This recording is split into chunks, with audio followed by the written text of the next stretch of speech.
کریم صلی اللہ علیہ وسلم جس چیز کے لیے اس دنیا میں مبعوث کیے گئے،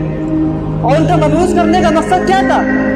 ان کا مقصد کیا تھا؟ اللہ رب العالمین نے قرآن مجید میں فرمایا وَلَقَدْ بَعَثْنَا فِي كُلِّ أُمَّةٍ رَسُولًا أَنِ اعْبُدُوا اللَّهَ وَاجْتَنِبُوا الطَّاغُوتَ، کہ ہم نے ہر امت میں ایک رسول بھیجا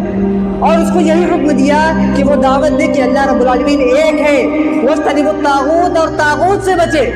لیکن نبی کریم صلی اللہ علیہ وسلم کی دعوت بھی یہی تھی کہ اللہ رب العالمین کے احکامات کو پہنچایا، اللہ رب العالمین کی طرف خالص طور پر بلایا اور برے تمام معبودان باطلہ سے روکا۔ یہ کیا تھی؟ نبی کی دعوت تھی۔ اور نبی ہم سے بھی اتنی محبت کرتے تھے کہ اس مشن کو صرف پہنچایا ہی نہیں، آپ کو کام تک پہنچا دینا، لیکن محنت کرتے، مشقت کرتے، ہمارے لیے پتھروں کو بھی کھاتے، ہمارے لیے مصیبتوں کو بھی جھیلتے، طعن و تشنیع کو بھی جھیلتے۔ اور اللہ رب العالمین نے جس نے ذمہ داری دی تھی نبی کریم صلی اللہ علیہ وسلم کو ان احکامات کو پہنچانے کی، وہ خود کہنے لگا فَلَعَلَّكَ بَاخِعٌ نَفْسَكَ أَلَّا يَكُونُوا مُؤْمِنِينَ، کہ ایسا لگتا ہے کہ آپ اپنی جان کو ہلاک کر لیں گے، آپ نے آپ کو برباد کر لیں گے اگر یہ ایمان لے کر کے نہ آئے۔ نبی کریم صلی اللہ علیہ وسلم کے دل میں درد تھا کہ ایمان لے کر یہ کیوں نہیں آتے، اور نبی کریم صلی اللہ علیہ وسلم کی دعوت یہی تھی کہ اَنِ اعْبُدُوا اللَّهَ، اللہ رب العالمین کی عبادت کرو، اس کے ساتھ کسی اور کو شریک نہ کرو۔ اگر آپ صرف اسی خالص مقصد کو دیکھ لیں،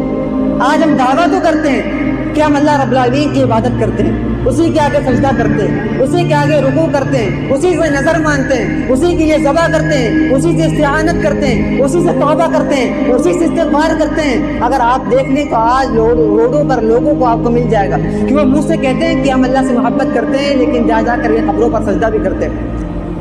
وہ لوگوں سے کہتے ہیں کہ ہم اللہ رب العالمین سے سب سے زیادہ، اللہ کے نبی سے سب سے زیادہ محبت کرنے والے ہیں، لیکن جا جا کر کے قبروں کا طواف بھی کرتے ہیں۔ وہ کہتے تو ہیں کہ ہم اللہ کے نبی کی تمام باتوں کو مانتے ہیں، لیکن جا جا کر کے دوسروں کے آگے ہاتھ بھی پھیلاتے ہیں۔ وہ کہتے تو ہیں کہ ہم اللہ کے نبی سے سب سے زیادہ محبت کرنے والے ہیں، لیکن مشکلوں میں ساتھ رہنے والے کسی اور کو بھی مانتے ہیں۔ ایک ایسی محبت ہے جس مقصد کے لیے نبی بھیجے گئے اسی کو مکمل پائے، تکمیل تک کے نہیں پہنچا پائے، تو یہ محبت کس کام کی جو صرف زبان سے ہو لیکن عمل کے ذریعے سے نہ ہو۔ عمل کے ذریعے سے ثابت کر کے دکھانا ہے کہ اللہ کے نبی صلی اللہ علیہ وسلم جس چیز کے لیے بھیجے گئے، شرک و بدعت سے روکنے کے لیے، کم سے کم اس سے تو